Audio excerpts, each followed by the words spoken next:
మేము ఇక్కడ 5గురు ఉన్నాం. ఒక ఎస్ఐ గారు ఉన్నారు, ఒక మహిళా ఎస్ఐ గారు ఉన్నారు, ఒక న్యాయమూర్తి ఉన్నారు, గవర్నమెంట్ చేత అపాయింట్మెంట్ సీనియర్ న్యాయవాదులు 2 ఉన్నారు, నేను న్యాయవాదులు ఉన్నా, అక్కడ అనేక మంది మీ అధ్యాపకులు లెక్చరర్స్ ఉన్నారు, అక్కడ ప్రభుత్వ ఉద్యోగులు ఉన్నారు. మేమందరం కూడా నేనైతే మాత్రం ఇదే కాలేజీలో చదువుకున్నా. మీకు తెలుసు లేదు, సార్ తెలుసు, రమేష్ గారికి. కాబట్టి మేమైతే గోను బస్తాలో ఆ సంచిలో ఆ బుక్స్ తెచ్చుకొని ఆ బుక్స్ తీసుకొని ఒళ్ళో పెట్టుకొని బస్తా దాని కింద తీసుకొని ఈ చెట్ల కిందనే నేను చదువుకున్నాను. అది గర్వంగా నేనేం ఏ కార్పొరేట్ కాలేజీలో నేను చదువుకోలేదు.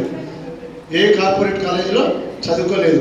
ఏ ప్రభుత్వ విద్యార్థి అయితే 10th క్లాస్ ప్రభుత్వ స్కూల్లో చదువుకొని ప్రభుత్వంలో ఉన్నటువంటి జూనియర్ కాలేజీలో చదువుకొని మినిమం 600, 550 మార్కులు వచ్చినా కూడా గవర్నమెంట్ కార్పొరేట్ కాలేజీలో ఏసీ రూముల్లో చదువుకున్న విద్యార్థికి 950, 970 మార్కులు వచ్చిన విద్యార్థితో సమానంగానే గర్వంగా చెప్పగలను నేను. ఎందుకంటే మీకు వాళ్ళకి ఇప్పుడు మీరు పాఠాలు చెప్పే లెక్చరర్స్కి ఏసీలు లేవు, మీకు ఏసీలు లేవు, కనీసం ఫ్యాన్లు కూడా గట్టిగా తిరిగే పరిస్థితి లేదు మనకి. అలాంటప్పుడు ఎంతో కష్టంతో మనం చదువుకొని కార్పొరేట్ కాలేజీకి ధీటుగా కూడా రిజల్ట్ వస్తున్న ఈ జూనియర్ కాలేజీ లెక్చరర్స్ని ఈ సభాముఖంగా నేను అభినందిస్తున్నాను. ఒకసారి